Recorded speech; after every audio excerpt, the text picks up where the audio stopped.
Hi, everybody. I am Mohammed Tufel, Assistant Professor at University of Sindh Campus, Badin. Presently, I am talking you from the platform of Paragon Academy, Badin, and I welcome you all in this free online English language teaching course. And today we will conduct our 24th session of this language course.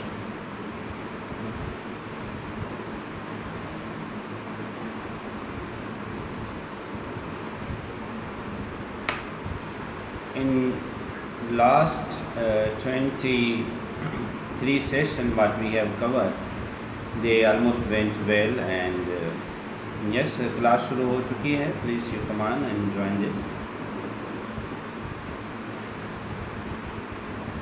And so in last 23 session what we completed, basically they were designed for this language setup, how to build up language skill, and primarily we focused on this syntax. Hitherto the greater proportion of this course has remained focused on syntax. हमने syntax को थोड़ा ज़्यादा time दिया है. Most often the students they face problem in this area, or and majority of the people who are going to take any test, maybe students of pre-medical, pre-engineering, and other people who are preparing for any different test, job test, CT, PST, BST, HST, and different type of minor tests. So then we will, after covering this basics, okay, we would also go to this advanced areas as well. And in the meantime, I am also trying to explore some of the advanced components of this area, which are necessary for the building up your skills. And if you are with me, please anybody can text. अगर आप मुझे पता नहीं क्यों मेरी screen पे messages आपके जो है वो अपीयर नहीं होते. तकरीबन 3-4 दिन से मैं कंटिन्यूस ये सेशन में प्रॉब्लम फेस कर रहा हूँ. इसके लिए मुझे आपके इमीडिएट रिस्पांस को जवाब देने में थोड़ी प्रॉब्लम होती है. बट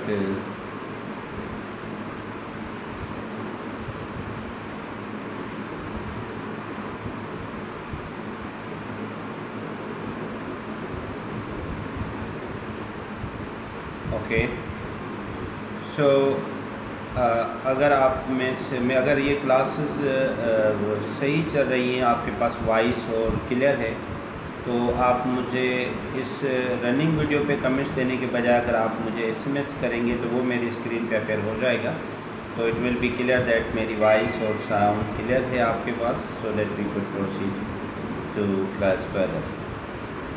आज की क्लास जिस तरह हमने डिज़ाइन किया था, it will be from preposition, and we will go to this the area of preposition. We will explore that what are the area, components of this, and primarily today we will be focused on a logical preposition. So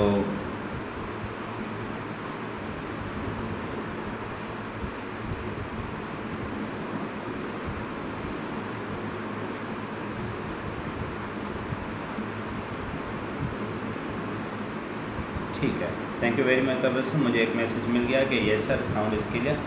I think it's doctor Tabassum. Well, so thank you very much. Everything is okay. Thank you very much. You may proceed. Thank you.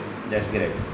So now today's class is really interesting because most often we commit many mistakes in a preposition. अक्सर preposition पे जब हम काम कर रहे होते हैं तो अक्सर हमसे गलतियाँ होती हैं.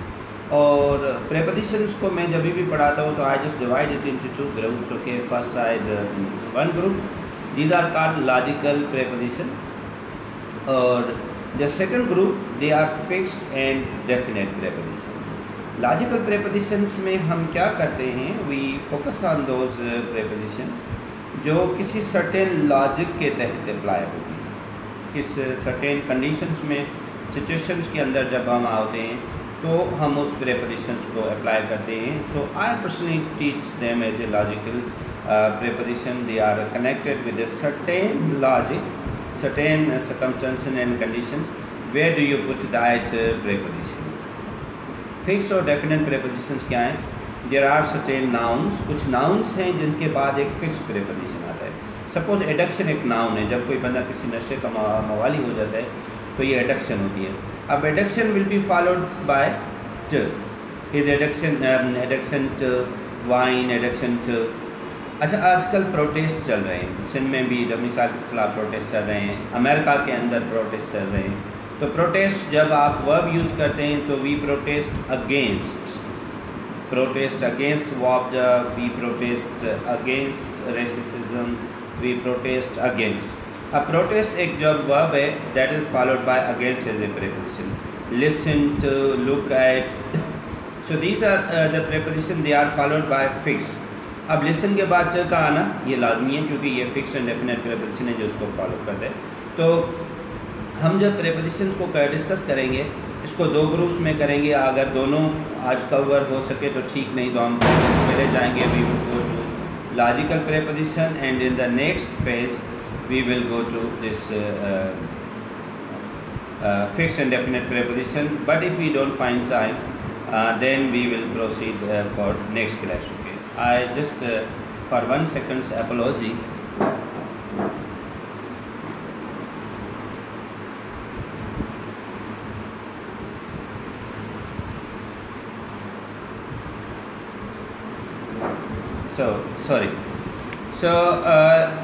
अब जब हम फर्स्ट प्रीपोजिशन की तरफ जाते हैं लॉजिकल प्रीपोजिशन में, तो पहला प्रीपोजिशन अक्सर यूज़ होता है टू, टी-ओ, आई मीन टू। अच्छा, जो हम तब लगाते हैं जब कोई चीज़ एक जगह से दूसरी जगह पर हरकत करती हुई जा रही होती है तो हम टू लगाते हैं। Suppose I am going to school, I am going to Karachi, to, from and to, from one place to another place, anything that's in state of a movement from one point to another point we use preposition to. She is going to Badin, he is going to Karachi, they are going to school. अब इनमें हम हमेशा preposition to लगाते हैं, लेकिन जब आप home की तरफ जा रहे होते हैं तो फिर आपको preposition to नहीं लगा सकते। I am going home होता है या I go home, आप ये नहीं कह सकते I go to home। ये to इसको to ना पढ़ा करें, simple कहें to। I go to home, I go to Karachi, I go to Badin, but I go home, अब home के साथ हमें to नहीं लगाना होता है क्योंकि अच्छा, अक्सर लोग कहते हैं ना कि हाउस और होम का फ़र्क क्या है।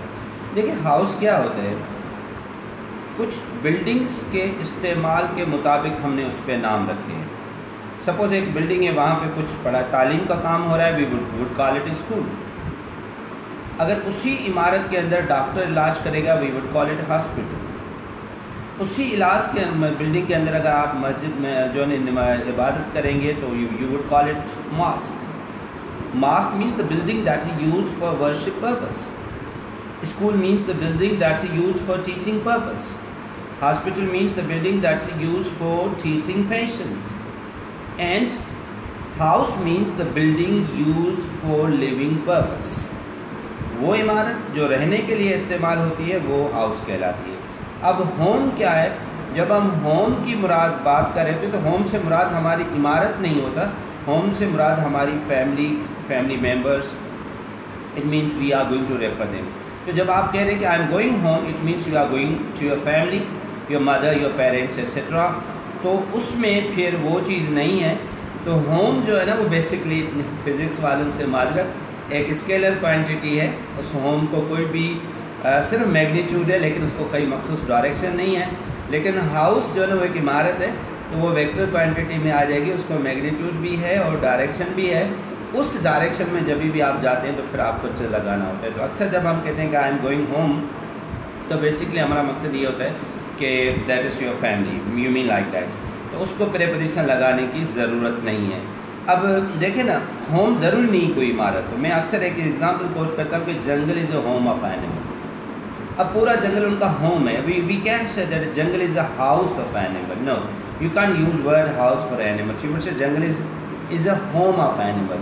सो in that sense jungle is a home of animal. ये उस चीज़ की गमासी करता है कि we are going to talk about as a scalar. तो इस होम को छोड़कर बाकी जब भी आप कहीं हरकत कर रहे हैं एक जगह से दूसरी जगह वी यूज प्रीपोजिशन टू। फिर एक होता है प्रेपोजिशन इन। इन से मुराद है कोई भी चीज़ एक मखसूस जब दायरे में होती है, किसी मखसूस एरिया में होती है, मखसूस किसी सर्कमफेरेंस के अंदर होती है, we use preposition in. I am in Badin, okay, I am in Karachi, I am in Pakistan. अब देखिए ये इन है, इनका दायरेकार वसी होता है और इसको अगर मखसूस करना होता है तो फिर हम एट लगाते हैं। Difference between in and at is that I live in Badin. अब मिसाल के तौर पे अगर आप मुझे कहेंगे सर हमने आपसे मिलना है, आप कहाँ पे हैं, मैं अगर कहूँ कि आई एम इन बदीन तो आप मुझे कहाँ ढूंढेंगे? Badin is a good city, so you can find me appropriately with appropriate place. लेकिन अगर मैं कहूँ कि I am in Badin at Paragon, I am in Badin at Paragon, अब एट पैरागन, बदीन वसी एरिया है और एट मखसूस पॉइंट है। I live in Badin at Muslim town, in Badin that is okay big area, in Muslim town that is a small town, okay, उसके मखसूस की करके। I live in Karachi at Maleer, Karachi बड़ा है, मलीर छोटा है। मिसाल के तौर पे आप मुझे फ़ोन करते हैं, मैं कहता हूँ कि I am in Badin at Paragon, आप कहें ठीक है सर हम आपसे मिलने आ रहे हैं, आप पैरागन में आ जाते हैं और आप मुझसे पूछे सर अभी हम पैरागन में, आप कहाँ हैं? मैं कह रहा हूँ आई एम इन पैरागन, पहले मैंने कहा था I am in Badin at Paragon, अब मैं कह रहा हूँ I am in Paragon at language class. देखिए अब हम इन पैरागन से लैंग्वेज क्लास उसके और छोटे यूनिट की तरफ चलेंगे। पहले मैंने कहा I am in Badin at Paragon, अब मैं कह रहा हूँ I am in Paragon at language class. अब आप लैंग्वेज क्लास में आए और आपने कहा सर हमने आपको कभी देखा नहीं है, आपको पहचान नहीं रहे, तो मैं कह रहा हूँ कि I am in language class at both. देखिए ये चीज़ों को रेफ़र करती हुई सिलेक्टिव चीज़ों की तरफ लॉजिक के तहत एक मखसूस सिचुएशंस में आपको क्लियरिटी के लिए भी यूज़ करते हैं इन एंड एट हो गया। एंड एक प्रेपोजिशन यूज़ होता है ऑन। ऑन तब होता है जब कोई भी चीज़ किसके ऊपर पड़ी हो और हरकत ना कर रही हो, this necessary, it should not be in state of movement, then it is on. Laptop is on the table, computer is on the table, book is on the chair. तो कोई चीज़ किसके ऊपर होती है, दैट इज़ ऑन। ज़रूरी नहीं है कि इस पोजीशन में हो, कभी कभार वर्टिकल पोजीशंस में भी होती है। घड़ियाल जब दीवार पे लगा होता है तो भी हम क्या कहते हैं कि clock is on the wall या ऑन, उसके ऊपर। अच्छा मज़े वाली बात है जब पंखा छत पे लगा होता है ना, तो छत के दो पार्ट होते हैं, एक नीचा पार्ट जो आपको नीचे से नज़र आ रहा होता है, एक छत का ऊपर वाला हिस्सा होता है, उसको हम रूफ कहते हैं, लेकिन जो नीचे से नज़र आता है वी कॉल इट सीलिंग। तो उस टाइम भी हम कहते हैं कि fan is on the ceiling, या ठीक है ये सही होगा कि fan is under the roof. Roof के एतबार से वो अंडर है, लेकिन सीलिंग के एतबार से that's on the ceiling. Clock is on the wall, clock is on the wall. तो in sense we use this on and तो टू कोई चीज़ हरकत करती जा रही है, तो टू कोई चीज़ कहीं पर ख़ास दायरे के अंदर मौजूद है तो इन, उसके मखसूद पॉइंट पे मौजूद है तो एट, और अगर ऊपर पड़ी है तो हरकत नहीं करी है तो ओवर, और अगर ऊपर से हरकत करती हुई गुजर जाए, सॉरी ऊपर पड़ी हुई हरकत नहीं करी है तो ऑन, और अगर हरकत करती हुई ऊपर से गुजर जाए then we use preposition over. Over हम तब लगाते कोई चीज़ किसके ऊपर से गुजर जाए, भले उसको टच करती गुजर जाए या विदाउट टच करती गुजर जाए, in both sense it is over. Suppose जब आप कहते हैं कि cat jumps over the wall, अब यहाँ पे कैट दीवार को छूती हुई गुजर रही है ओवर द वॉल, और अगर एक जहाज़ है पहाड़ों के ऊपर से जा रहा है, अभी वो टच नहीं कर रहा है ना, लेकिन ऊपर से जा रहे हैं, तो भी आप क्या लगाएंगे over the wall, over the mountain, plane goes over the mountain. तो अगर कोई चीज़ हरकत करती हुई जा रही है तो टू, किसी ख़ास दायरे के अंदर है तो इन, उसके मखसूस पॉइंट पर एट, ऊपर पड़ी हुई हरकत नहीं कर रही है ओवर, ऑन, हरकत करती हुई ऊपर से गुजर गई तो ओवर। अगर कोई चीज़ हरकत करती हुई किसी चीज़ के अंदर दाखिल होती है, अब देखिए यहाँ पे हम दो प्रेपोजिशन को एक कंबाइंड करके सेटअप बना रहे हैं, इंटर, INTO, जिसको हम अच्छे तौर पे लोग इंटू कहते हैं, but inter. So when you put inter as a preposition INTO, inter कब होता है? अब देखिए इन क्या है, कोई चीज़ अंदर आई, ठीक है, और टर क्या है, उसमें हरकत ही एक जगह से दूसरी जगह की तरफ। तो अब कोई चीज़ हरकत करती हुई किसी चीज़ के अंदर होती है तो फिर इंटर होता है। ठीक है, इनटू। अब गोली है जिस्म के अंदर जाती है तो we would say that bullet goes into the body. आप बाहर से जब अपने घर में जाते हैं तो you go into your house. एक मरतबा आप घर में इनटू हुए, अब आप क्या हैं, now you are in the house. सिर्फ एक मरतबा इनटू हुए जब आप इंटर हो रहे थे, you are coming from outside, you came into your house, you came into the class. आप मुझे बाहर मिलते हैं, मैं पढ़ा क्लास लेने आ रहा हूँ और आप कहते सर क्लास चली, मैं कह yes please go into the class, I am coming and we will continue the class, please go into the class.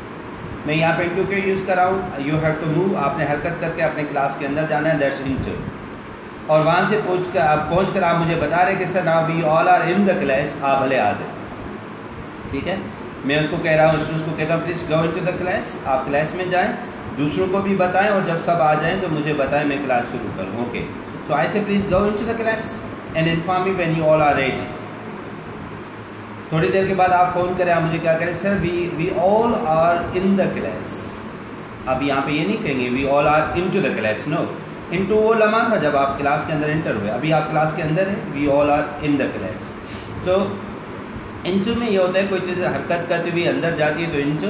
और एक प्रेपोजिशन होता है आंट, ये हमें कम पढ़ाया जाता है और आप इसको कम ट्रीट करते हैं, लेकिन आंट का फंक्शन वही होता है, देखें अगर कोई चीज़ ऊपर पड़ी है हरकत नहीं कर रही है तो ऑन है, और किसी दायरे के अंदर पड़ी है इन है, तो जब हरकत करती हुई अंदर आई थी तो हमने जो क्या बनाया था, इंट, जो इसलिए कि हरकत थी, इन इसलिए कि हरकत करते हुए इवेंचुअली इन हुई। और आंट प्रेपोजिशन हम कब लगाएंगे, आंट प्रेपोजिशन हम तब लगाएंगे जब वही चीज़ हरकत करती हुई अंदर आए, हरकत करती हुई किसी की चीज़ के ऊपर आ जाए, then we will use preposition onto. Okay, so इस सेंस के अंदर जो है ना वो फिर अपान होता है। अपान में ये तरीक़ेकार होते हैं कि अगर एक चीज़ हरकत करती हुई दूसरी चीज़ के ऊपर जाकर गिरे जो खुद भी हरकत में हो, तो फिर ये अपान होते हैं। कि tiger jumps upon the deer, हिरन भाग रहा है और टाइगर उसका पीछा कर रहा है, जब टाइगर नज़दीक आता है tiger jumps upon the deer. अगर ये हिरन बैठा है तो टाइगर जम्प्स ऑन्ट, क्योंकि एक साकिन है, एक चीज़ हरकत करती हुई ऊपर आती है तो फिर ऑन्ट होगा। लेकिन अगर हिरन भी भाग रहा है, दोनों चीज़ें हरकत की सूरताल में, then we use this preposition, logical preposition upon, UPON, upon. और फिर अक्रॉस और through and under and above and below and beside, इन सब के जो लॉजिक्स हैं वो मैं थोड़ा आपको ब्रीफिंग देकर फिर मैं आपको टेक्स्ट की तरफ ले जाऊंगा, वहाँ पे इसको जो है वो एक्सप्लेन करूँगा। तो अच्छा, अब एक और पेयर है प्रेपोजिशन का जो अक्रॉस और थ्रू का है। अगर वन डायमेंशनल मूवमेंट होती है तो हम अक्रॉस लगाते हैं, और अगर 3 डायमेंशनल मूवमेंट होती है तो हम थ्रू लगाते हैं। वन डायमेंशनल मूवमेंट से मुराद ये है, अगर पानी जो है वो फर्श पे, फ्लोर पे बह रहा है, तो अब देखें फ्लोर ने पानी को सिर्फ एक तरफ से जो है ना वो कवर किया हुआ, ठीक है। इस पे जब पानी बहेगा ये अक्रॉस है, ये वन डायमेंशनल मूवमेंट। आप रास्ते पे चल रहे हैं, you are going across the road, ठीक।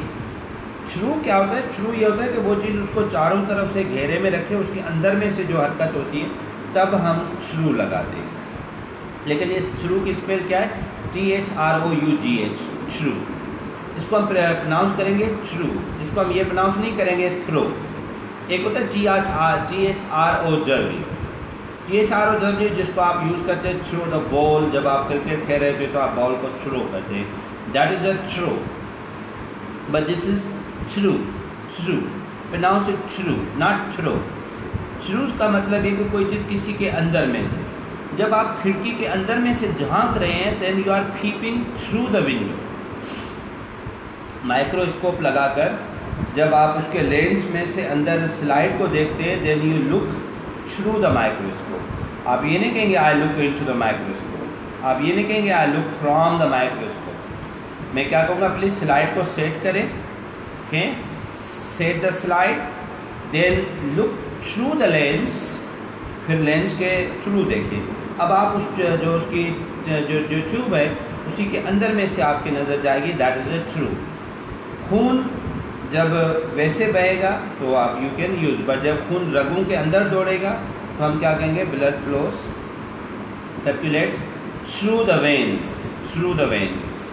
अब देखिए चारों तरफ से वेन ने उसको कवर किया हुआ है और खून उसके अंदर जो है ना वो बह रहा है। या अगर पाइप पानी में से जो है ना वो पानी पाइप में से बहेगा तो हम what we would use through the pipe. लेकिन यही पानी जब ज़मीन पे बहेगा तो हम क्या कहेंगे, across the flow. Water flows across, water flows across the flow, water flows through the pipe. तो मुझे उम्मीद है कि अक्रॉस और थ्रू का लॉजिक आपको समझ में आ गया होगा। मूव फर्दर, फिर हम लगाते हैं कि बिसाइड्स, एक होता है बिसाइड्स, वो कंजक्शन है, उसको हम कंजक्शन में डिस्कस करेंगे।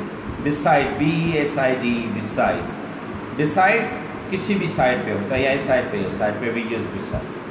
Seat beside me, sit beside me, beside दोनों तरफ के लिए यूज होता है लेकिन जो बैक साइड है वो बिहाइंड है। He is sitting behind me, he is sitting beside me, yeah, he is sitting beside me. On either side you use beside, but on back side we use behind. और जो चीज़ सामने है that we use in front of. Now my camera is in front of me. अब अगर उसके दरमियान कोई medium ना हो तो हम in front of लगाते हैं, in front of, OF, okay, in front of। अगर दरमियान में कोई और मीडियम आ जाए तो फिर हो जाता है opposite to, opposite, OPPOSITE, opposite.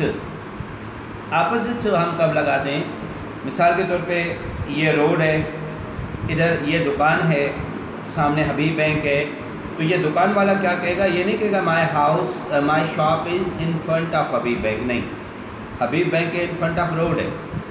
ये क्या कहेगा, my shop is opposite to Habib Bank, opposite to Habib Bank, Habib Bank के सामने, के सामने है तो हम इसमें अपोजिट टू लगाएंगे। आप कहीं जा रहे थे, जल्दी में थे, आपने बाइक जो है एक जगह पर छोड़ी और अपने दोस्त को फ़ोन किया कि आप वहाँ से बाइक ले लें।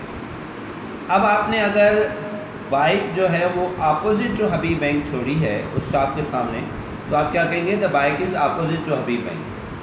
अगर हबीब बैंक वाली दरवाजे, ये रोड है, ये रोड है, अब हबीब बैंक है, ये अपोजिट है। अगर आपने हबीब बैंक के बिल्कुल सामने दरवाजे वाली साइड के नज़दीक छोड़ी है तो अभी आपके बाइक की पोजीशन क्या है, आपके बाइक की पोजीशन है इन फ्रंट ऑफ हबीब बैंक। लेकिन अगर यही बाइक रोड के उस तरफ चली गई, now it is opposite to Habib Bank, ठीक है, opposite to Habib Bank. Car Habib Bank के दरवाजे के सामने खड़ी है, it is in front of. तो अगर दरम्यान में कोई मीडियम आ जाती है तो चीज़ें अपोजिट हो जाती। अब ये रोड है, इस तरफ आपके घर है, इस ब्लॉक में दूसरे आपके दोस्त का घर है, तो आप क्या कहेंगे, my friend lives opposite to my house, opposite. अब यहाँ पे ये नहीं कहेंगे in front of my house, note it. So that is difference. ये जो चारों प्रीपोजिशन ये होते हैं, बिसाइड मकसद किसी भी साइड पे, बिहाइंड पीछे, सामने है, इन फ्रंट ऑफ। अगर दरमियान में कोई मीडियम है तो उससे पहली तरफ देन वी यूज़ अपोजिट। अब बिटवीन क्या होता है, जब दो चीज़ों के दरमियान कोई चीज़ होती है तो बिटवीन होती है, बट दिस इज टू, दो। ये जब fight between Ali and Aslam, between Ali and Aslam, among कब लगाएंगे, जब दो से ज़्यादा हैं। ये जब fight among the students of class 9th, among the students of class 9th, so yeah, there's a discussion between Ali and Aslam, discussion between, क्यों दो हैं, there will be discussion on education among the students of class metric, there will be a discussion on education among the students of class metric students में discussion होगा। Now we are using among, okay, why among, because we are going to refer the students of class metric, among the students of class metric there will be discussion between Ali and Aslam, so between for two and among for more than two, okay।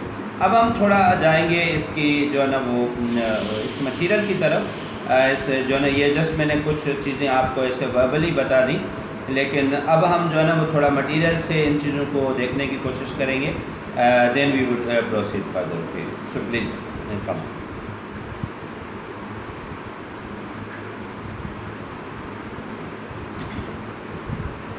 अब ये जो हमारे यहाँ जो logical prepositions में अक्सर जो आते हैं, we have this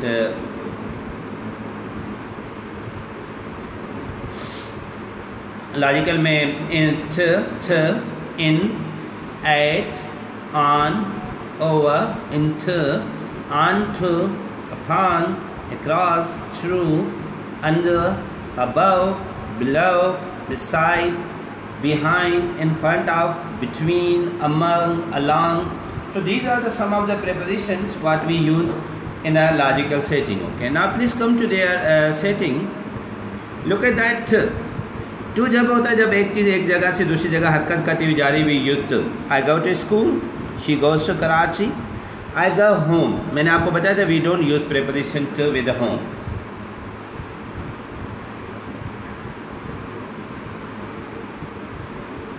Great. So we don't use preposition to with home. Okay. So to से मुराद है कोई चीज़ एक जगह से दूसरी जगह हरकत करती हुई जा रही है तो we use preposition to. Look at in. Okay. When somebody or something is present in a particular area or circumference, किसी खास एरिया में किसी खास जगह पर कोई मौजूद हो. She lives in Karachi. लेकिन एक बात याद रखें, इन जो होता है ना वो वसी होता है, एट जो होता है वो मखसूस होता है. ये इन और एट को फिर हम टाइम में भी डिस्कस करेंगे. लेकिन मैं अगर कहूँ कि I will come in day time, I will come in daytime, तो अब डे टाइम सुबह 9 बजे 6-7 बजे से शुरू होता है शाम को 6-7 बजे तक. ये पूरा डे टाइम है, मैं किसी भी टाइम आ सकता हूँ. लेकिन अगर मैं कहूँ कि I will come eight 7 o'clock तो आप ये क्लियर हो जाएगा. एट 7 o'clock अब मखसूस टाइम को रेफ़र करें. एट 7 o'clock PM, अगर मैंने PM कह दिया तो शाम को 7 बजे, बस ख़त्म. अब आप क्लियर हैं कि ये 7 बजे शाम को होना है. मैं कहूँ कि अगर कह दूँ कि tomorrow I will teach you in daytime तो आप पूरा दिन इंतज़ार करेंगे कि कब. I will teach you in daytime. लेकिन अगर मैं कहूँ कि I will take your class at 7 PM, at, that's specific.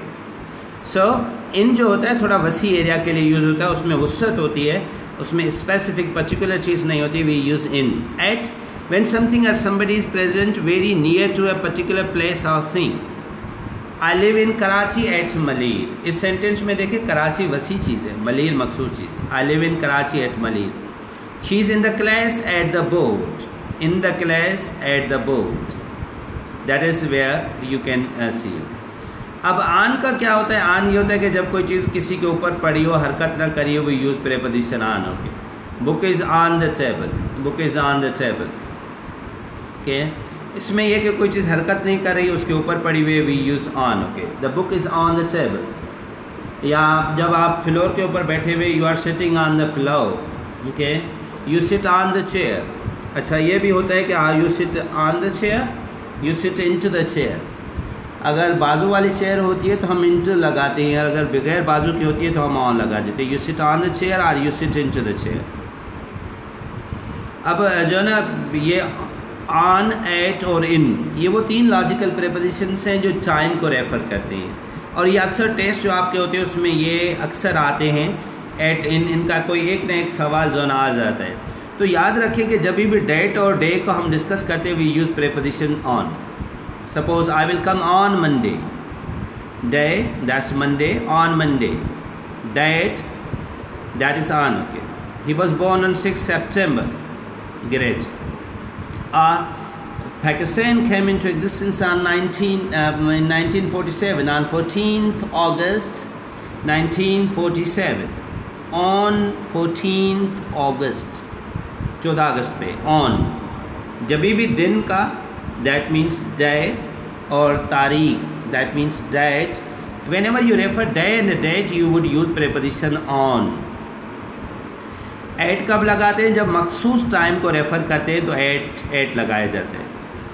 Eight 7 PM, at 9 PM, at 5 PM, at मखसूस टाइम के लिए, मखसूस टाइम. और अब यहाँ पे देखिए the train will reach at 7 PM. I will depart at midnight, at dawn. मैं आधी रात को रवाना होऊंगा या सुबह सवेर रवाना होऊंगा. एट आधी रात, डॉन, ये एक मखसूस पॉइंट ऑफ टाइम के रेफ़र कर रहे हैं. लेकिन इन जब यूज़ होगा टाइम के हवाले से तो वो फिर टाइम की लेंथ बड़ी हो जाएगी. जिस तरह ऊपर भी इन आपने देखा था कि वसत को ज़ाहिर करा था. अब the doctor will come in the next week. In next week. अब देखो वीक 7 दिनों पर मुश्तमिल है, आप पता नहीं किस दिन आएगा. आई will come in next month. कब? पूरा महीना. He will come in last year, in next year, in next year. तो इन जब लगता है तो वही फिर जिस तरह ऊपर भी इन वसत को ज़ाहिर कर रहा है कि आई लिव इन कराची। अब कराची तो इतना बड़ा है, अब कहाँ वो फिर आपको एट मदद कर देगा। अगर मैं ये कह दूँ कि I will come in next week on Monday, अब देखिए कितना मखसूस होता जाएगा। I will come in next week on Monday at 8 PM। अब मुझे देखिए कितना स्पेसिफिक हो गया। कब आएगा? नेक्स्ट वीक में आएगा। किस दिन पे? मंडे पे। किस टाइम पे? 8 बजे, 8 PM। This how we put use these 3 preposition at, on, in, जब हम टाइम को रेफर करते हैं। ओवर से यही होती है कि जब कोई चीज़ हरकत करती हुई किसके ऊपर से गुजर जाए, we use preposition over. The cat jumps over the wall, the plane flies over the mountain. अब ज़रूरी नहीं कि यहाँ पे जहाज़ ज़मीन को टच कर रहा है, ऊपर से बगैर टच किए गुजर रहा है। जब बिल्ली दीवार को क्रॉस करी है तो दीवार पे पाँव रखकर चढ़ रही है, टच करती हुई जा रही है, लेकिन ऊपर से गुजर गई, दैट्स ओवर। आपने बाल को हिट किया और वो बिल्डिंग के ऊपर से गुजर गया, दैट इज़ ओवर। आपने बाल को हिट किया और बाल जाकर ऊपर बिल्डिंग पे गिरा तो फिर ये ऑन टू हो गया, क्योंकि यहाँ से ट का हरकत में था और अब वो बिल्डिंग पे ऑन हो गया, ऊपर गिर गया तो ऑन टू हो गया। लेकिन बिल्डिंग को क्रॉस करके दूसरी तरफ चला गया तो अब ओवर हो जाता है। That's the difference between on to and over. So come to under. Under or beneath, okay, when something or somebody is present under the space, surface or something, कोई चीज़ किसी सरफेस के ऊपर मौजूद होती है तो हम यूज़ करते हैं अंडर या beneath। अच्छा, beneath और अंडर में कोई ख़ास फ़र्क नहीं है, लेकिन beneath मोस्ट फॉर्मल है, फिगरेटिव है और ज़्यादा तौर पे पोइटिक लैंग्वेज में और फॉर्मल लैंग्वेज में यूज़ किया जाता है। beneath, इसको प्रोनाउंस beneath क्या करें? beneath। So they sat under or beneath the tree to rest a while। They sat under the tree or beneath the tree। अच्छा, आन और अंडर का वही लाज है कि आन हम तब लगा रहे थे जब कोई चीज़ किसके ऊपर पड़ी थी, हरकत नहीं कर रही थी। अंडर तब लगाते जब नीचे पड़ी और हरकत नहीं कर रही है तो हम अंडर या beneath लगाते। अपान में क्या होता है? अपान में ये होता है कि जब कोई चीज़ हरकत कर रही हो लेकिन जो है ना वो हरकत करती हुई दूसरी चीज़ के ऊपर जाकर गिरे, जो भी खुद हरकत में हो, तो हम अपान लगाते हैं। जिस तरह देखिए, tiger runs after the deer and jumps upon it. Runs and jumps upon it, so you can simply use it, okay, upon में ये कि हरकत होती है दोनों चीज़ों की, दोनों चीज़ें मूवमेंट की कंडीशंस में होती है, we use preposition upon।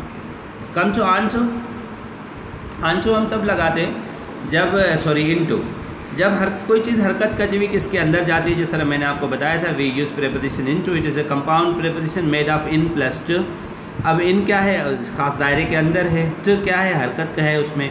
so when you put them together, it is used when something or somebody goes moving into something around area or circumference, we use into। suppose the ship sinks into the water। अच्छा, ship जब पानी में डूब रही होती है, अंदर जा रही होती है, तो into है, ठीक है। और ये बाकी एक बात जहन में रखें कि इनके साथ जो हमें वर्ब लगाने होते हैं वो थोड़ी सोच समझ के लगाने होते हैं। वो इसलिए कि जो शिप जब पानी में तैरती है ना तो फ्लोट करती है, बेजान चीज़ है ना, बेजान चीज़ पानी पे हमेशा फ्लोट करती है और जानदार चीज़ें पानी पे हमेशा स्विम करती है। जब इंसान कोई जानवर पानी पे तैर रहा होता है, वी यूज़ वर्ब स्विम, और जब बेजान चीज़ पानी पे तैर रही होती है तो वी यूज़ वर्ड फ्लोट। जब बेजान चीज़ डूबती है तब हम सिंक यूज़ करते हैं, और जब जानदार चीज़ डूबती है तो फिर हम सिंक यूज़ नहीं करते, फिर हम ड्राउन यूज़ करते हैं।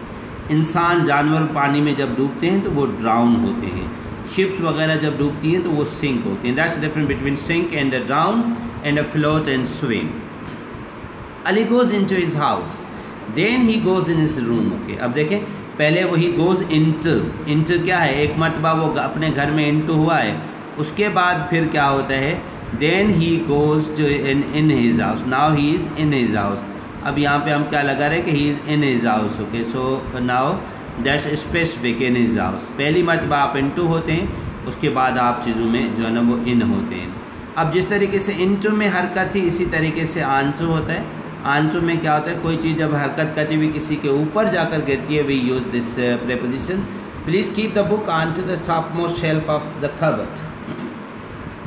आप लाइब्रेरी में आए और आपने वहाँ से किताब उठाई, पढ़ी, आप वही किताब टेबल पे छोड़कर जा रहे थे। मैंने आपको क्या कहा? Please pick the book, please keep the book on to the top most shelf of the cupboard. ऐसा करें, ये किताब उठाकर शेल्फ के ऊपर वाले खाने में रख दें। तो on the top most shelf, उसके ऊपर। अब ये किताब जाएगी वो शेल्फ के ऊपर क्या हो जाएगी, ऑन हो जाएगी। That's what we say on to the shelf of this cupboard. Then be I want to throw the stone on to the roof. आप किसी पत्थर को, किसी बॉल को ऊपर छत पे फेंकना चाहते हैं ना, तो आप अक्सर देखेंगे लोग क्या लगा देंगे, I want to throw the ball on the roof. नहीं, ऑन तब होता है जब चीज़ हरकत ना करी हो, ऊपर पड़ी हो लेकिन हरकत ना करी हो। अब जब आप इस बाल को थ्रो करें ना, तो आप एक मखसूस सिमत में बाल को हरकत दिला रहे हैं, तो उस वो हरकत के लिए हमें प्रीपोजिशन ट लगाना होता है। और फिर जब वो ऊपर आ जाता है तो ऑन होता है। अब ये चीज़ हरकत करती हुई छत के ऊपर जाकर रुक जाएगी, तो ये हो गया ऑन्ट। That's very important. इसको ऑन्ट का जो प्रीपोजिशन मैंने ये कहा था, ये अक्सर हम यूज़ नहीं करते, या जो ना अक्सर that remains ignored in our teaching and learning method. So this on to above कब लगाया जाता है? above से मुराद ये जब कोई चीज़ किसके ऊपर हो, to go upwards। अब आप वर्टिकल डायरेक्शन में जा रहे हों, रेट वगैरह अप हो रहे होते हैं, अबव एक्सपेक्टेशन चीज़ें चली जाती हैं, अबव टेम्परेचर चली जाती हैं, अबव जो है ना, तो हम इन चीज़ों के लिए ये चीज़ें लगाते हैं अबव। एक होता है अप, वो कोई चीज़ वर्टिकल पोजीशन में जा रही हो, अप एंड डाउन, और ये अबव एंड बिलो में इसमें थोड़ा फ़र्क होता है। जो आपकी कोई जो सिचुएशन है, कोई प्राइस है, कोई एक्सपेक्टेशंस हैं, वो जब जो है ना वो जब अबव होती हैं तो हम ये लगाते हैं the temperature went above the normal routine. Okay, तो यहाँ पे आप ये ना कहें कि the temperature went what the people से टॉप एंड बॉटम। देखिए ना, यहाँ पे आप टॉप और बॉटम ना लगाएं। Okay, you can use this above and below. अच्छा कि टॉप और बॉटम, टॉप अप होता है, बॉटम नीचे होता है, तो आप ये ना कहेंगे the temperature is going bottom. No, we can use bottom here. You will say that temperature is going below the expectation, or it's going above the expectation, above the routine, below the routine. So you use these two preposition above and below in this particular conditions. अब एक और logical preposition है, what is around. Around कब लगता है? जब एक चीज़ मुसलसल सर्कुलर हरकत कर रही होती है तो हम प्रेपोजिशन अराउंड यूज़ करते हैं। जिस तरह the earth moves around the sun, यहाँ पे हम why we are saying the earth moves around the sun.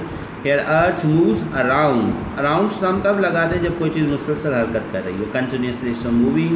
When in a surrounding, then we use this term. The earth moves around. इसमें circular movement होती है, तब हम around जो ना वो यूज़ करते हैं। About, about, pronounce it about. Don't call it about like this. Okay, about. When something is a continuous movement and changing its place thereof. अगर कोई चीज़ मुसलसल अपनी जगह चेंज करी हो और अपनी प्लेस को चेंज करी हो, we use this preposition about. The girl dances, ये टेस्ट में अक्सर टेस्ट में आता है अबाउट का क्वेश्चन, मुख्तलिफ टेस्ट में ये अबाउट आता है। देखिए अबाउट में क्या है कि चीज़ें साकिन नहीं है, मुसलसल अपनी जगह चेंज कर रहे हैं। अब आमतौर पे क्या होगा, अगर कोई छोटा बच्चा है, वो स्टेज पे डांस कर रहा है, तो हम क्या कहेंगे, द बॉय इज़ डांसिंग। अक्सर तौर पे लोग कहते हैं स्टेज पे, तो आप उर्दू सिंधी के तस्वर में आप क्या लगा देते हैं, आप लगा देते हैं ऑन द स्टेज। यहाँ पे आपको ऑन नहीं लगाना चाहिए, क्योंकि जब वो बच्चा उसी स्टेज पे डांस कर रहा है तो वो मुसलसल अपनी स्टेज को, अपनी पोजीशन को चेंज कर रहा है। जब उसकी पोजीशन चेंज हो रही है, then we use preposition about, क्योंकि मुसलसल उसकी पोजीशन चेंज हो रही है। तो हम कहेंगे द बेबी डांसेस और the boy dances not on the stage but about the stage. The baby dances, dance, don't pronounce it dance and don't call it chance please. Dance, so that dance, the baby dances about the stage, not on the stage, like that. अच्छा, अब एक अक्सर test में सवाल आता है या तर्जमे में आता है कि परिंदे हवा में उड़ रहे हैं, तो हम अक्सर इसका तर्जमा कर देते हैं birds are flying in the air. अब यहाँ पे भी हमें इन नहीं लगाना चाहिए। देखिए इन क्या होता है, कोई चीज़ किसी मखसूस दायरे के अंदर हो तो फिर इन होती है, लेकिन उसमें मूवमेंट नहीं होती। जब परिंदे हवा में उड़ रहे होते हैं तो वो कंटिन्यूस अपनी स्टेट को चेंज कर रहे होते हैं। Here we should not use in बेहतर होगा कि आप यूज़ कि the birds are flying about the air, the birds are flying about the air. एक मरतबा और ये एक टेस्ट में सवाल आया था कि the moon shines dash the sky, the moon shines dash the sky, और उसमें 3 ऑप्शन थे, on the sky, in the sky and about the sky. तो भी ज़्यादा साथियों ने इन चूज़ कर लिया कि देहा आसमान के अंदर, ये किसने तो ऑन कह दिया कि आसमान के ऊपर है, लेकिन but the appropriate situation is that कि ये चांद आसमान ज़मीन ये सब चीज़ें एक मुसलसल अपनी सिचुएशन में है और अपने आप को चेंज करें, अपने प्लेस पोजीशन को। So you would say that earth moves, sorry the sun shines not in the sky, but it will be better to say about the sky, about the sky. In that sense the sun shines. Okay, now come to this preposition between and among. Okay, जब हम between और among का इस्तेमाल करते हैं तो between का मतलब होता है दो चीज़ों के दरमियान। Okay, between is used when something is present between two things, whereas among for more than two. There is a quarrel between Ali and Aslam. अगर दो चीज़ों के दरमियान है we would use word between. But there is a fight among the students of class metric. लेकिन जब दो से ज़्यादा के दरमियान है then we would use this among the students of class metric. यहाँ पे among क्यों लगा रहे? more than two. Ali and Aslam, there is argument between Ali and Aslam. There is a match between Pakistan and India. Between, okay. There is a match among all the teams of South Asia. There is a match among all teams of South Asia. South Asia की तमाम teams में। अच्छा, इसके दौरान अगर कोई आपका ऐसा कोई क्रिटिकल क्वेश्चन है तो आप, क्योंकि स्क्रीन पे कमेंट्स तो आपके अपेयर नहीं हो रहे मेरे पास, तो अगर आप वहाँ पे लिखेंगे तो शायद कोई मैसेज वगैरह करेंगे तो मैसेज आपके जो इंडिविजुअल मैसेज हैं वो मेरी स्क्रीन पे पॉपअप हो जाते हैं, तो मैं उसमें से अगर कोई ऐसा क्रिटिकल मैसेज होगा तो I will respond to. But ये कमेंट्स क्यों नहीं आ रहे, इसको थोड़ा हम सॉर्ट आउट करेंगे आज, ताकि नेक्स्ट सेशंस के अंदर हम थोड़ी इंटरेक्टिव हों एक दूसरे से। अगर कोई चीज़ आपके क्वेश्चन में या जहन में कोई चीज़ उठ रही हो तो मैं उसका जवाब भी दे रहा हूँ, दे दूँ तो वो ज़्यादा अच्छा होगा कि किसके जहन में कोई क्वेरी ना रहे। मैं कोशिश करता हूँ कि चीज़ों को सिंपली एक्सप्लेन करूँ, लेकिन फिर भी जाहिर बात है कुछ सवाल आपके जहन में आते होंगे, उनके जवाब जो ना, तो I could answer that thing well. So this is between and among, दो के दरमियान बिटवीन और दो से ज़्यादा के दरमियान अमंग हो गए। Now come to against. अच्छा, अगेंस्ट कब यूज़ होता है?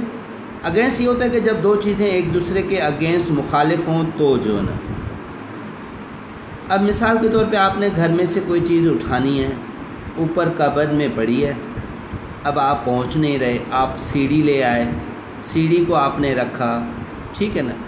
अब अगर सीढ़ी को, जाहिर बात आप दीवार पे रखेंगे सीढ़ी के ऊपर चढ़ने के लिए, तो अगर मैं ये कहूँ कि सीढ़ी को दीवार पे रखें और ऊपर चढ़े, तो अब यहाँ पे आप क्या यूज़ करेंगे प्रेपोजिशन? अब सीढ़ी होती है लेडर, एक तो स्टेयर केस होती है जो घरों के अंदर परमानेंट स्ट्रक्चर है, जैसे वी कॉल स्टेयर केस, छोटी सी लेडर होती है, LADDER, यहाँ पे लिखिए लेडर। अब ये जो लेडर है, मैं कहूँ जी सीढ़ी दीवार पे रखें और ऊपर चढ़े, तो अक्सर लोग कहेंगे keep the ladder on the wall, या लेकिन जब आप सीढ़ी रख रहे हैं तो सीढ़ी क्या कर रहे हैं कि सीढ़ी को आप इस तरह वर्टिकल डिग्री पे रख रहे हैं कि जो ये सीढ़ी ऊपर से दीवार को धकेलेगी, जब भी उस पर खड़ी होगी फिर आप उसके ऊपर चढ़ेंगे। तो अब देखें, सीढ़ी दीवार को धकेलती है, दीवार सीढ़ी को धक्का देती है, ये किस्म के दोनों अगेंस्ट फोर्सेस हैं, तो हम क्या लगाते हैं preposition against the wall, keep the ladder against the wall. भाई एक्सीडेंट कैसे हुआ? Sir, the front tyre got burst and the truck stuck against the tree. Sir, आगे वाला टायर बस्ट हुआ और ट्रक जो है वो दरख्त से टकरा गई। It stuck against a tree, against, truck दरख्त से टकरा गई। We are using against. इसमें देखिए ऑपोजिट का सेंस होता है, when things are in this opposite sense. अब आते हैं बिसाइड पे। बिसाइड वो प्रेपोजिशन है, ये हमेशा तब लगता है जब चीज़ें किसी भी साइड पे हों, we use preposition beside. Please sit beside me, किसी भी साइड पे we use beside. He lives in the room, in the room beside, साथ वाले रूम में रहता है। तो बिसाइड का मतलब है साइड पे, फिर किसी भी साइड पे हो, लेफ्ट राइट किसी भी साइड पे we use preposition beside. Behind क्या होता है? जब कोई चीज़ें बैक साइड पे होती है। व्हेन समथिंग और somebody is present exactly behind, अगर दोनों साइडों पे है तो बिसाइड है।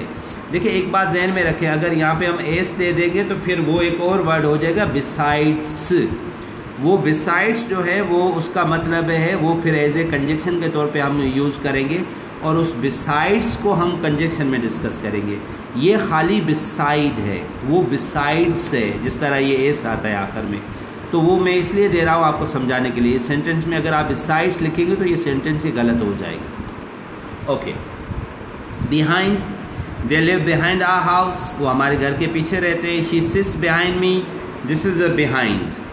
बिफोर, अब बिफोर क्या होता है? बिफोर से होता है सामने होके, ठीक है, सामने से। A lion suddenly appeared before me, suddenly appeared before, before जो चीज़ आपके सामने आ जाती है, in front of you सामने आती है, तो हम यूज़ करते हैं before, आपके सामने अचानक एक लायन मेरे सामने आ गया, before John in front of me। और in front ये होता है कि कोई चीज़ आपके सामने होती है, having no medium in between, उसके सामने दरमियान में कोई और मीडियम नहीं होती है।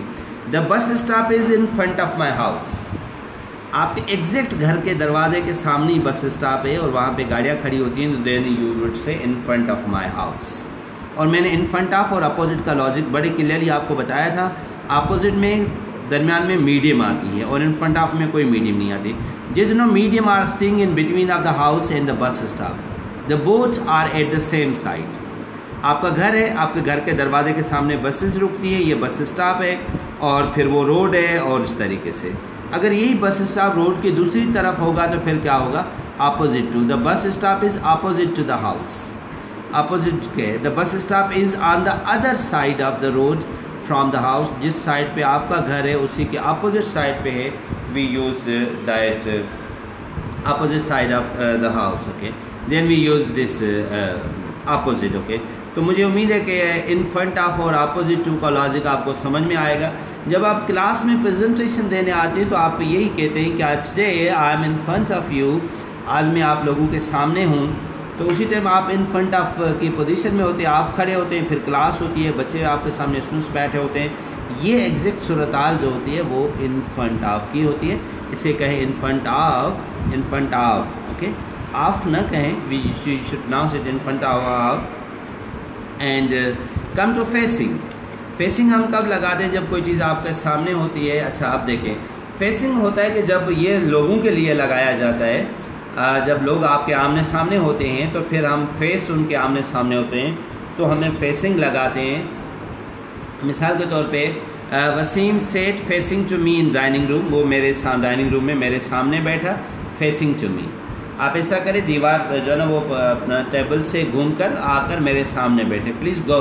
अच्छा, अब देखिए यहाँ पे दो हम कंजक्शन प्रेपोजिशन लगा रहे हैं। मैं आपको कह रहा हूँ कि जब आप टेबल से घूमकर मेरे सामने आकर बैठे, तो what I am saying that please go around the table. Around मैंने आपको बताया था कब लगता है, जब कोई चीज़ हरकत में होती है, we use preposition around. Go around the table and sit facing to me, और मेरे सामने आकर बैठ जाए, फिर sit facing to me, that is more. Okay, अब आते हैं थ्रू एंड अक्रॉस पे। थ्रू मैंने आपको बताया था कि ये 3 डायमेंशनल मूवमेंट है, कोई चीज़ किसी के अंदर में से हरकत करती है, जिस तरह dog run through the wood. अब देखें, यही डॉग जब मैदान पे दौड़ रहा था तो the dog ran across the desert. सहरा में एक तरफ से सहरा, मकसद वो नीचे था, सहरा नीचे था, उसमें से डॉग जा रहा था, ये अक्रॉस था। अब यही डॉग आकर जंगल में दाखिल हुआ। अब जंगल में ऊंचे ऊंचे ट्री हैं और ये डॉग उसके अंदर में से जा रहा है, तो ये 3 डायमेंशनल मूवमेंट हो गई। This is a through the wood.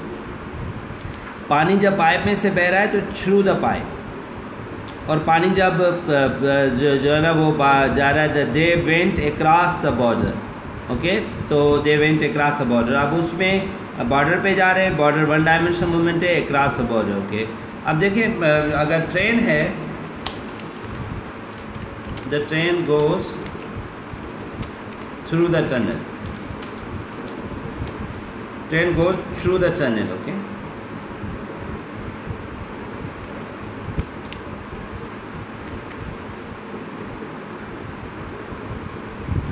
Through the tunnel.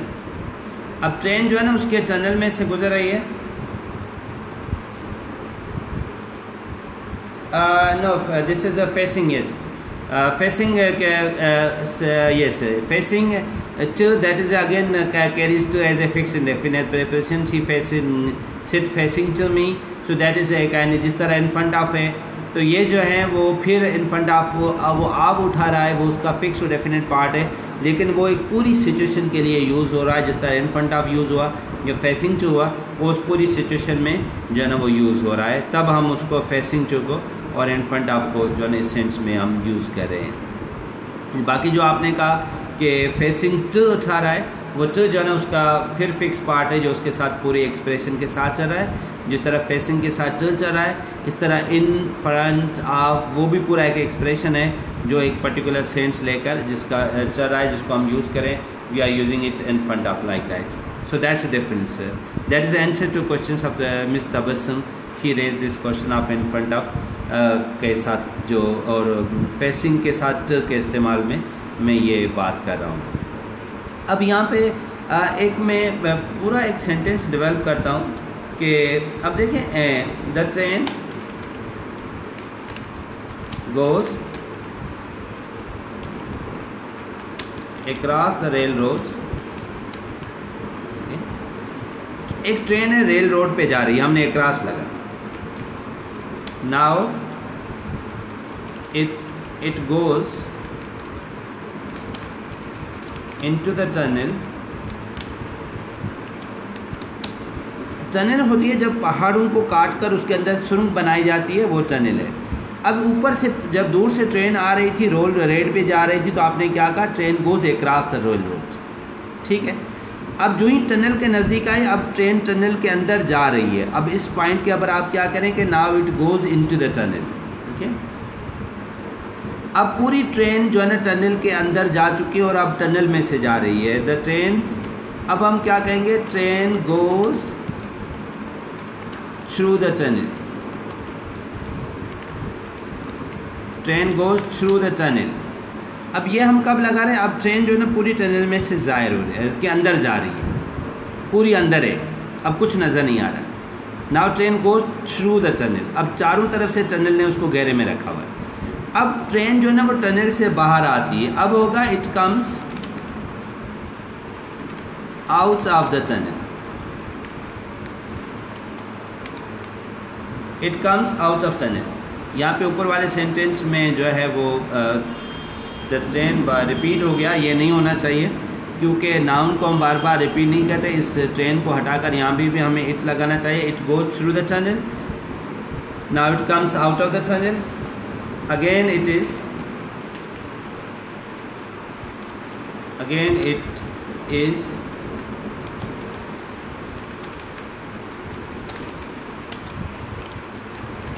Again it goes across the rail road.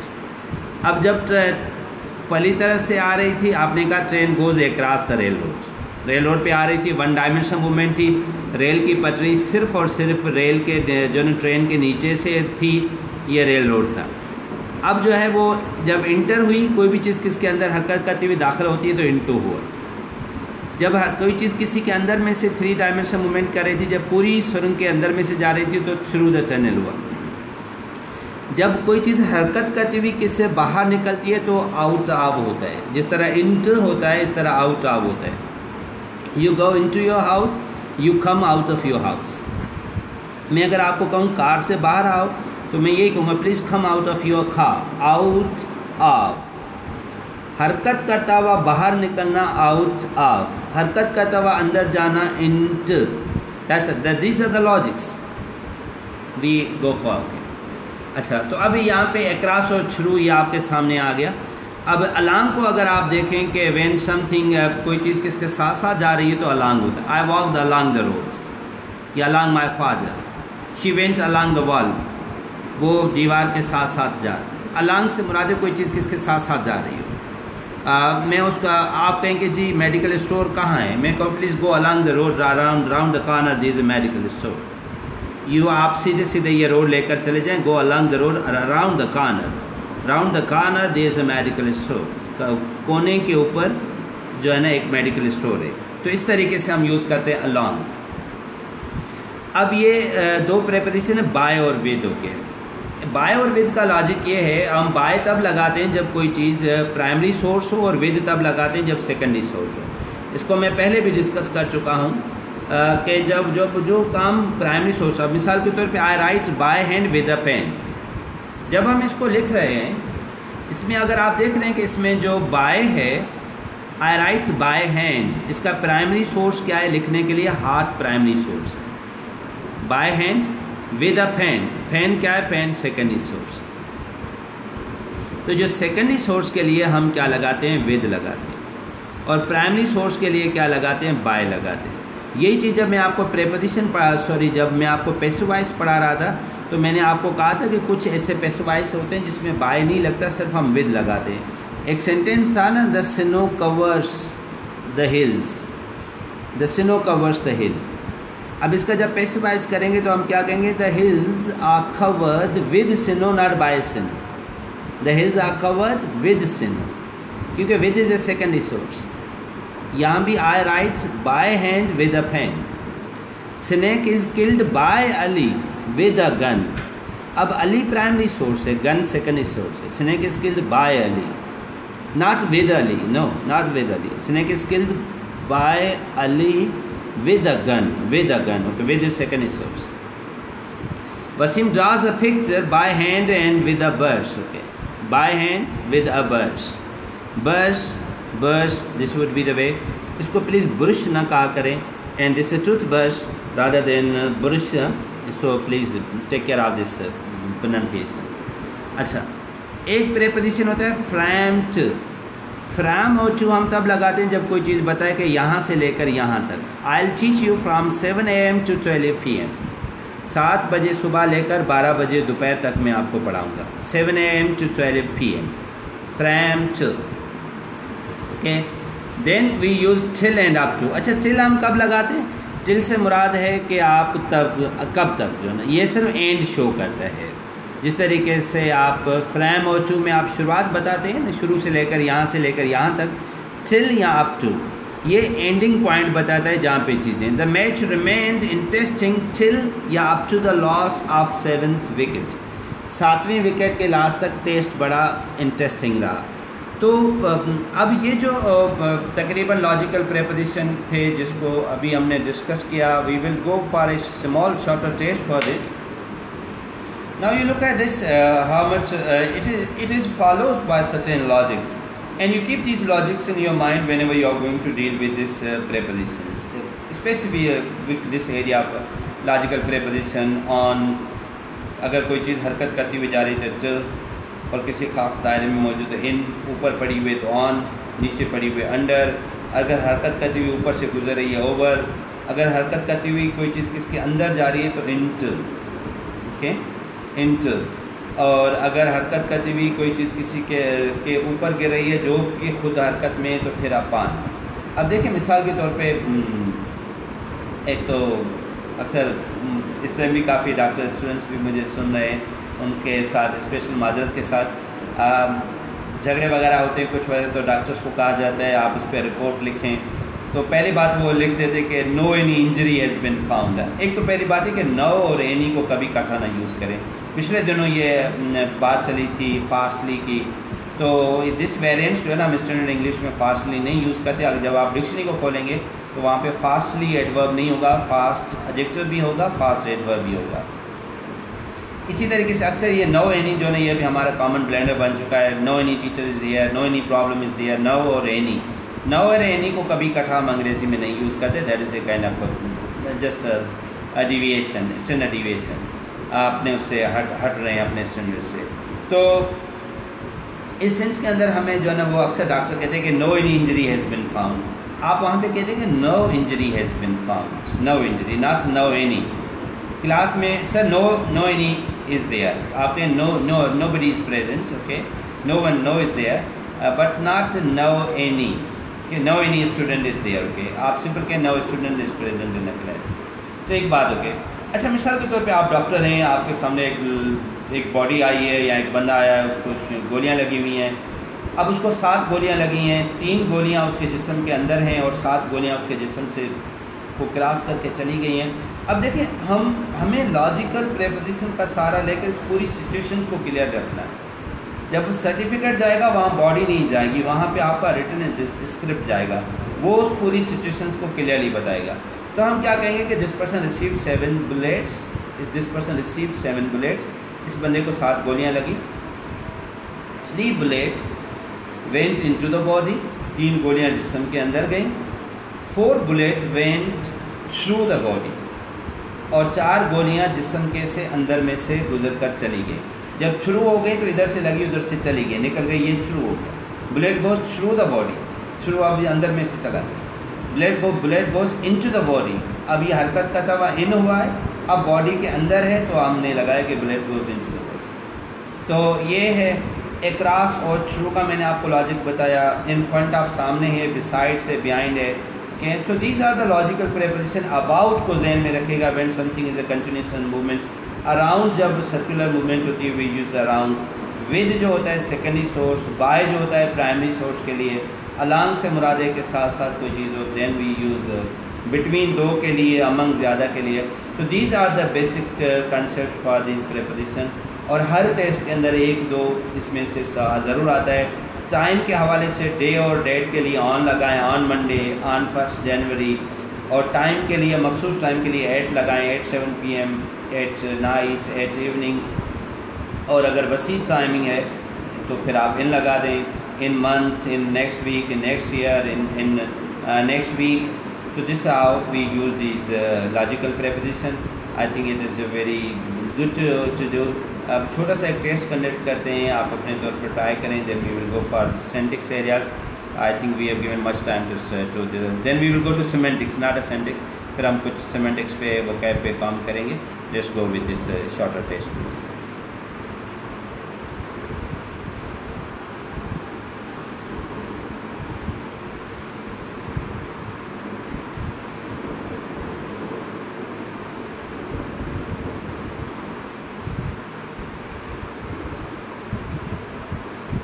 Okay, अच्छा इसको पढ़ें और इसको इसमें आप जो है ना वो टेस्ट ऐड करने के, आपने लॉजिकल प्रेपोजिशन ऐड करने की कोशिश करें जो अभी हमने डिस्कस किया।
Okay, well, now your time is up.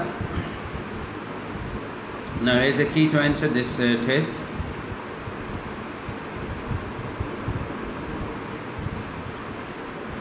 The tiger jumps upon the running deer.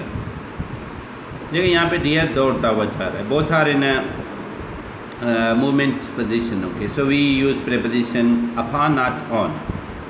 They are going to Badin. That's a movement, simple movement. You are going from one point to another point, and Badin is a very beautiful city. So we like it too much.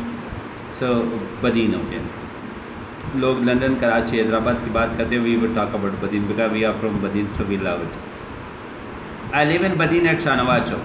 Okay. Yeah, I live in Badin at Muslim Town. Good. So in Badin at. Okay. In Badin at. I am in Badin at Paragon Academy. In and at. अब पहले इन वसी चीज़ के लिए use हो रहा है, eight मखसूस point के लिए. She is sitting under a beneath the tree to rest.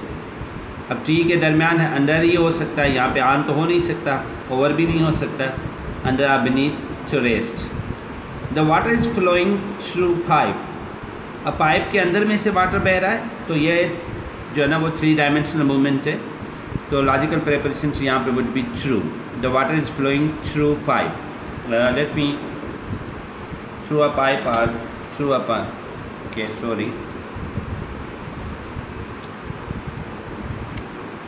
Through a pipe. The plane flies over the mountains. Flies over mountains. Okay. Over mountains. The plane flies over mountains. So we use over. उसके ऊपर से जो. The dog runs across the fields. Across the fields. अब ये चूँकि field ज़मीन जो है वो 1 डायमेंशनल मूवमेंट है, तो हम across लगा रहे हैं. यही अगर जंगल होता तो यहाँ पे हमें थ्रू लगाना पड़ता. The car is stuck against the truck. अब देखें जो है ना वो कार ट्रक के का एक्सीडेंट हुआ है. We are using against. Okay. They are in a bus. in हम कब लगाते हैं, जब कोई चीज़ किसके दरमियान होती है, तो we use they are in a bus. Okay. They are in a bus. The moon shines above the sky. The moon shines above the sky. अब क्योंकि इसमें मून मुसलसल हरकत कर रहा है, we are using word about the sky. So the moon shines above the sky. In that sense, we use this about. So these were some of the questions of this logical preposition. Now we will go to semantics. और जो fix और definite preposition है, इस area को हम जो next class में discuss करेंगे, क्योंकि अब हमारे पास ज़्यादा टाइम नहीं है. वी विल गिव, उसको भी हम एक मुकम्मल जो है ना वो एक्सक्लूसिव टाइम देंगे उस सेशन को. Now till that, okay, enjoy this video.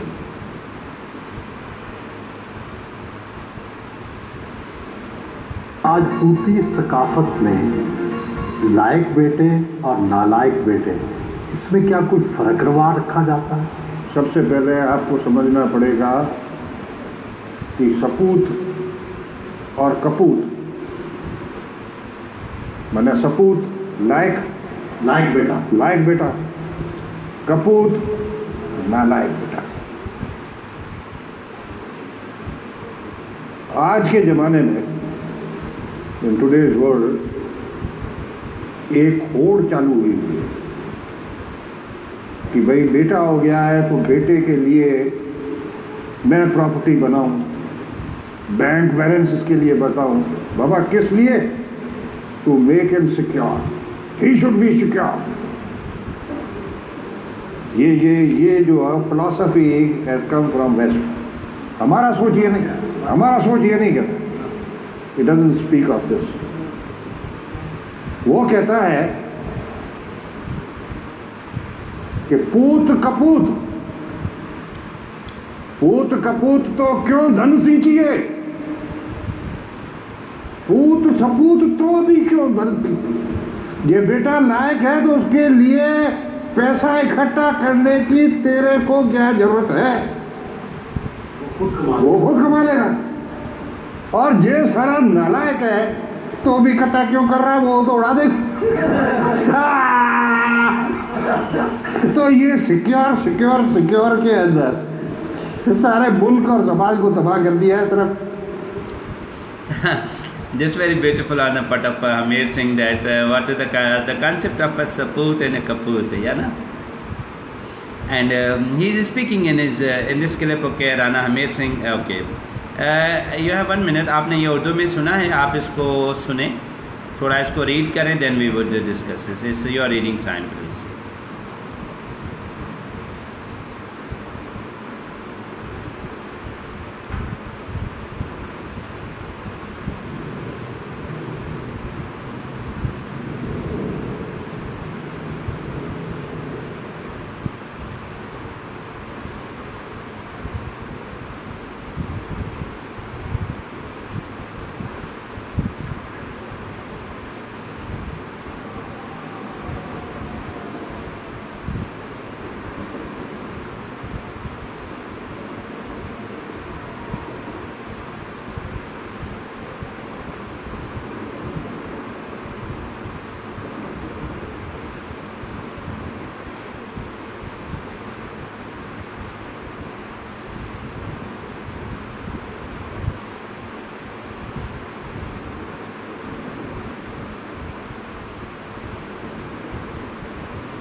That's great.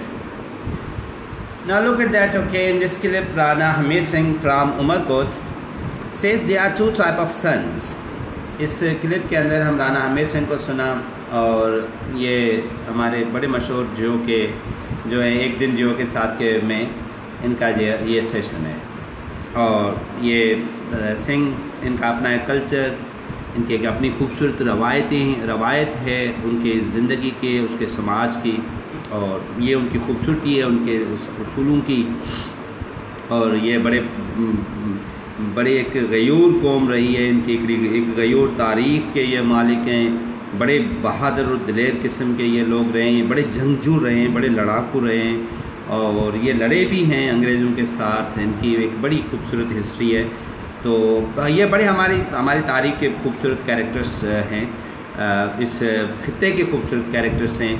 तो अगर हमारी हिस्ट्री कम्युनल के चक्कर में ना फंस जाती तो बहुत ज़्यादा खूबसूरती हमारी हिस्ट्री की थी, जिसमें वो चीज़ें मस्क होकर रहेगी। बहरहाल ये बनना बड़ी काम की बात कहते हैं। व्हाट ही सेज, हमें says there are 2 types of sons, और यहाँ पे मैंने कॉलन लगा दिया। देखें, ये कॉलन हम लगाते हैं जो चीज़ जिसका भी हमने जिक्र किया है, उसको अगर हमने माज़ीद एक्सप्लेन करना हो, ऐड करना हो, लिस्ट करना हो, तो हम इसको लगा देते हैं। और यहाँ पे ये मैं जो कॉलन के निशाने लगा रहा हूँ, कॉलन के निशाने अभी मैंने कहा कि 2 किस्म के बेटे होते हैं, कॉलन वाइज एंड अनवाइज, एक दाना होते हैं और एक बेवकूफ़ होते हैं।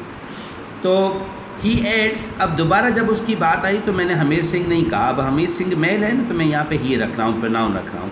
यही चीज़ हम कहते हैं कि नाउन को हम बार बार रिपीट नहीं करते, उससे लैंग्वेज में खूब बदसूरती आ जाती है। तो मैं ही कह रहा हूँ। अब ये जो ही कह रहा है, मज़ीद जो उसमें कह रहा है, तो हम ये नहीं कहेंगे he tells like that. Okay, मैंने यहाँ पे लगा दिया ही एड्स। वो ये बताता है that there are trends of assorting और अक्यूमुलेटिंग और फाइलिंग और collecting money.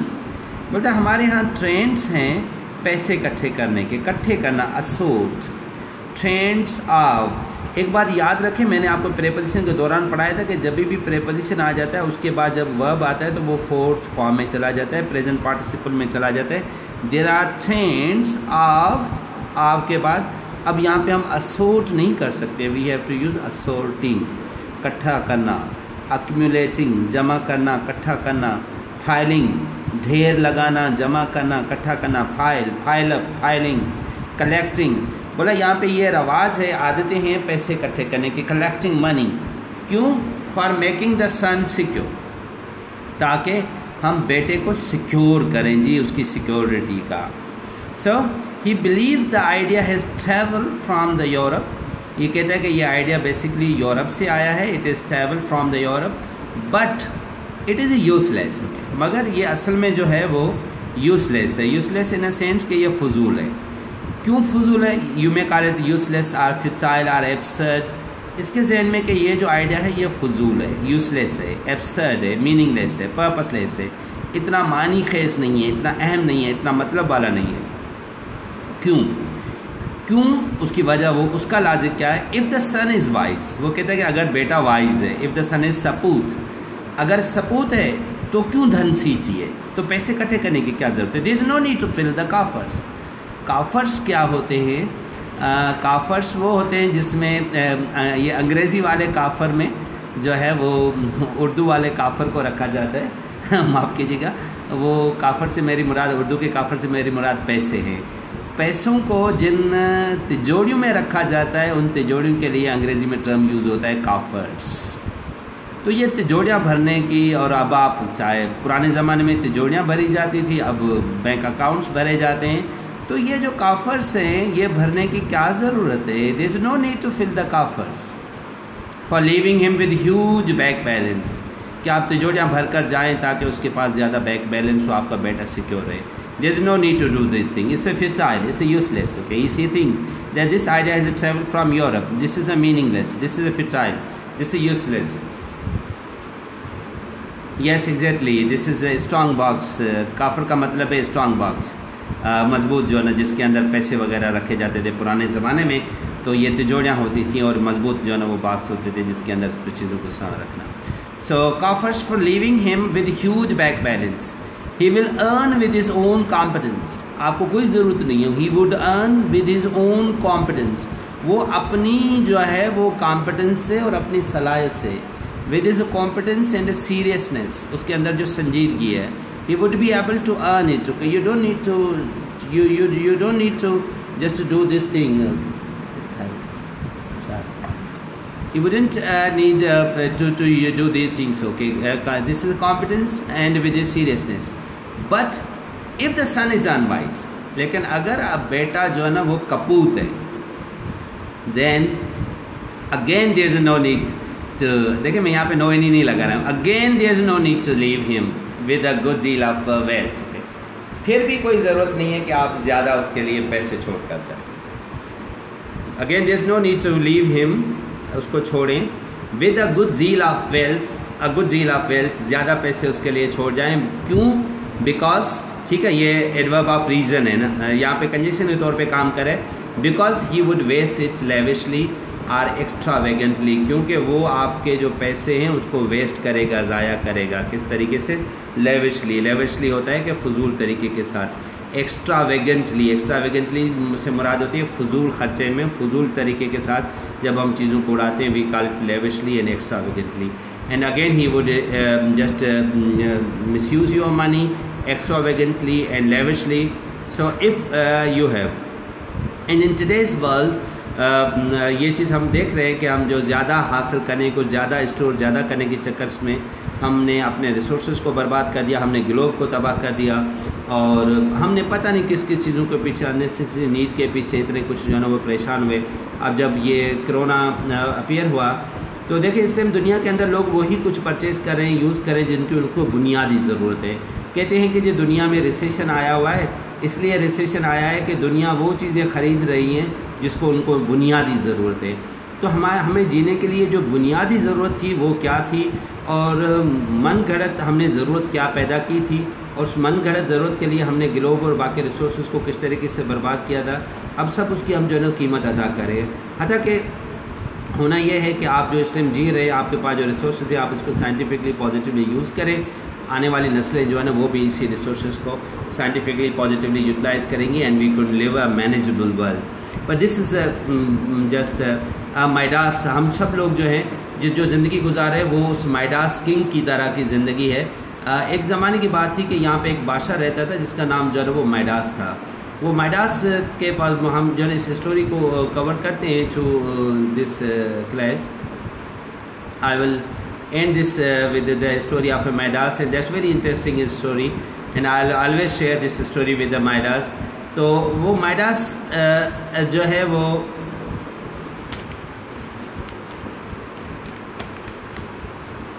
okay, Midas the king.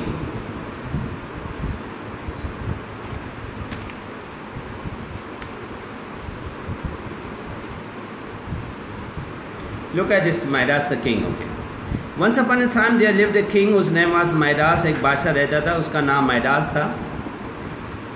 He was very greedy in a cunning, वो बड़ा लालची बंदा था, ग्रीडी एंड लालची। वन डे ज़ियस, उस ज़माने में यूनान के अंदर जो खुदा होते थे इंसान की तरह, वो खुदा उसके पास आया। The God, Zeus the God, खुदा उसके पास आया।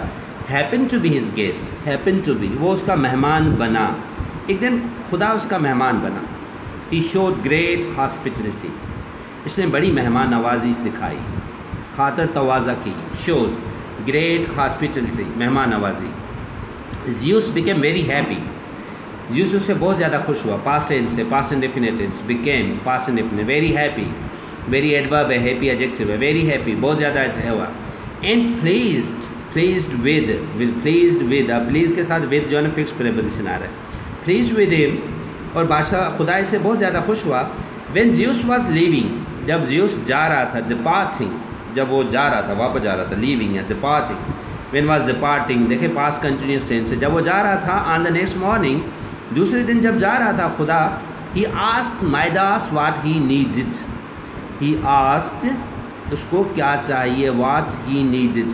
ये देखिए यहाँ पे इनडायरेक्ट का इस्तेमाल किया गया है, क्योंकि यहाँ पे डायरेक्ट अगर सेंटेंस यूज़ किया जाता तो फिर इन्वर्टेड कामा, क्वेश्चन मार्क, बला बला बला, तो इस पूरी स्टेटमेंट को इनडायरेक्ट कर दिया। उसने पूछा, ही आस्क्ड, उसने पूछा, माइडास से पूछा, व्हाट ही नीडेड, के माइडास को क्या चाहिए। जब यहाँ पे रिपोर्टिंग पॉजिटिव हुआ है और पास्ट में गया है, तो रिपोर्टेड जो था व्हाट ही नीडेड, ये भी पास्ट में चला गया। और यही डायरेक्ट और इनडायरेक्ट की टेक्निकलिटीज़ होती हैं। हम अपने स्टूडेंट्स के साथ जुल्म ये करते हैं कि हम उनको डायरेक्ट इनडायरेक्ट सिर्फ और सिर्फ अलहदा सेंटेंसेस की प्रैक्टिस कराते हैं, लेकिन जब वो रियल राइटिंग सेटअप में जाते हैं तो या बोलने के सेटअप होता है, वहाँ उनको पता नहीं होता है कि डायरेक्ट इनडायरेक्ट को रियल सिचुएशन में कैसे ट्रीट करना होता है, फिर वो बहुत ज़्यादा ब्लेंड करते हैं। तो जब हम नरेशन में आएंगे तो हम इन चीज़ों को वहाँ डिस्कस करेंगे, और यहाँ पे मैं जस्ट आपको एक हेल्प करा था इसको समझने के लिए। और दूसरी बात ये कि जो अभी भी टीचर्स इस चीज़ को देख रहे हैं, जब हमें सबक पढ़ाना चाहिए ना, तो हमारा फोकस सिर्फ मीनिंग पे होता है। ऐसा नहीं होना चाहिए, हमारा फोकस ये होना चाहिए, इनको आप इनके टेंसेस स्ट्रक्चर्स पे बात करते चलें, आप इनके सेंटेंसेस के स्ट्रक्चर पे बात करते चलें, आप ये भी बताते चलें नाउन वर्ब कहाँ पे आ रहा है, आप ये बताते चलें ये देखो इसके साथ फिक्स प्रीपोजिशन आ रहा है, यहाँ पे फुल स्टॉप क्यों आ रहा है, ये कामा क्यों आ रही है। इसको ब्रेक करें, डीकंस्ट्रक्ट करें चीज़ों को। और बड़ी खूबसूरत मैथडोलॉजी है कि आप टेक्स्ट को डीकंस्ट्रक्ट करें स्टूडेंट्स के सामने, फिर डीकंस्ट्रक्ट करके दोबारा उसको कंस्ट्रक्ट करें, जोड़ कर उनको दिखाएं कि ये चीज़ें कैसे जो है ना वो यहाँ पे काम कर रही हैं। That is a very wonderful and very positive, very scientific approach to teach language English at a basic level, to develop the real concept among students. बहरहाल माइडास ने, खुदा ने कहा क्या चाहिए। Midas, the king was very greedy, the king was very greedy, past tense general to B.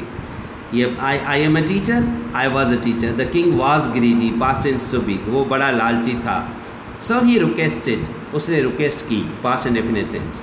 Zeus to bestow और endow him with a power, इसने खुदा से कहा कि मुझे वो पावर अता करें। बेस्टो का मतलब है अता करना, इंडो का मतलब है अता करना। बेस्टो विद, बेस्टो के साथ विद प्रीपोजिशन लगता है, और इंडो विद। इसने खुदा को कहा कि इसको ये पावर दिया जाए, Bairstow him with the power of converting everything into gold. What he did, खुदा मुझे वो ताकत दो कि मैं हर चीज़ को सोने में तब्दील कर दूँ। Power pronounce it, power, the power of converting, convert करना, किसी चीज़ को मुंतकिल करना, कन्वर्टिंग एवरीथिंग इनटू गोल्ड। खुदा मुझे वो ताकत दो कि मैं हर चीज़ को सोने में तब्दील कर दूँ। कन्वर्ट इनटू, देखिए लॉजिकल जो है फिक्स प्रीपोजिशन है।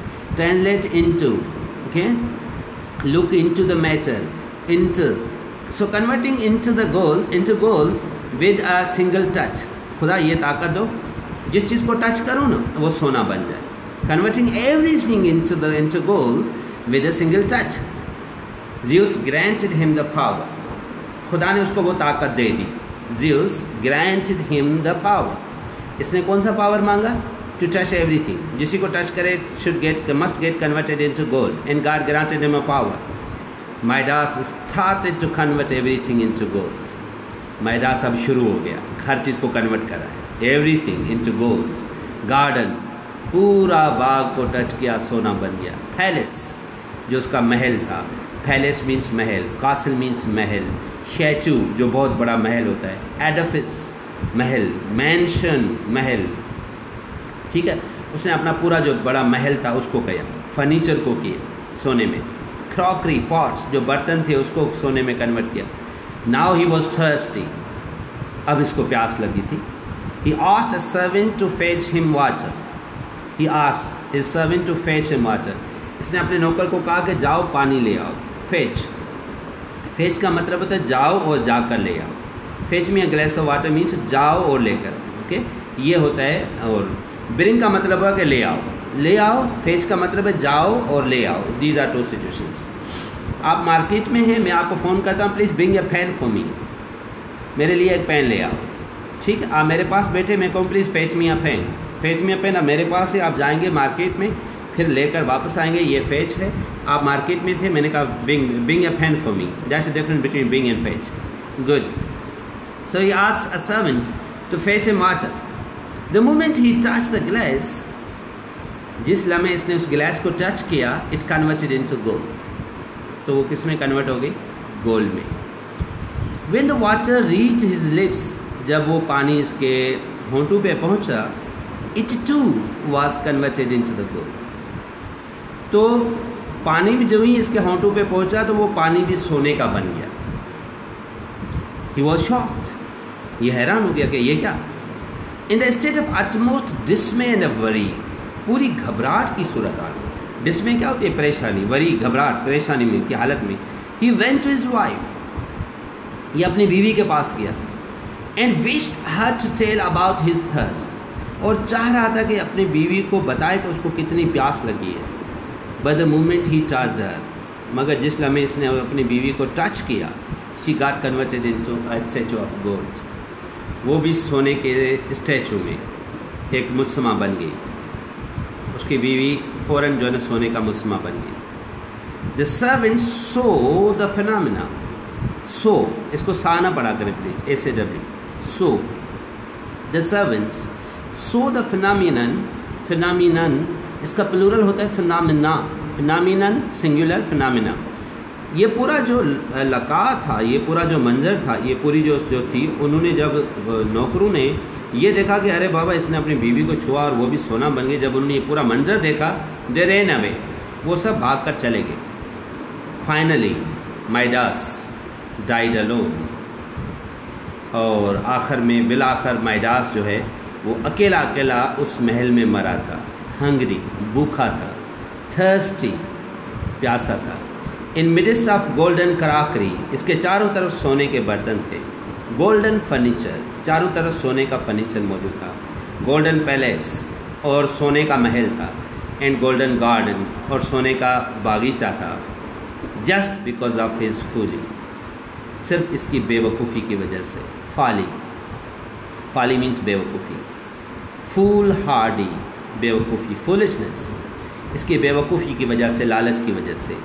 We all are trying to become Midas, and one day we will perish like him, हम भी जितने हैं हम सब जो है वो माइडास बनने की कोशिश कर रहे हैं, और one day we will perish in the same way. Therefore they say that greed is a curse, लालच जो होती है वो अज़ाब है बहुत सके।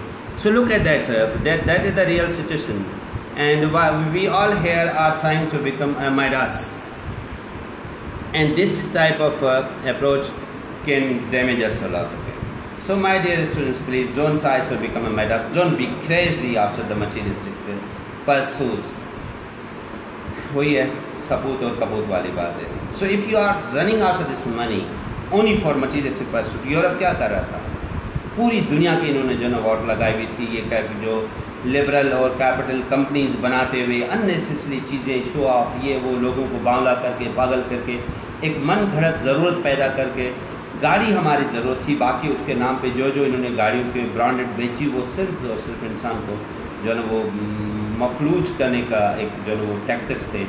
लिबास हमारी ज़रूरत हो सकती है, लेकिन ये लिबास जो है ना वो कहते हैं कि लाहौर में शादी हो रही थी, दुल्हन की बहन ने 5 लाख का सूट बनवाया, पता चला कि और भी किसी ने 5 लाख का सूट बनाया हुआ है, तो फिर वो तुड़वा कर 10 लाख का बनवाया। What the hell is this? Okay, this what we all are trying to become Midas, and ultimately Life is not that. Life is not a money. Life is not a materialistic pursuit. Yes, we need money to survive. We need a material to survive, but not to exploit, not to degenerate the things into that thing.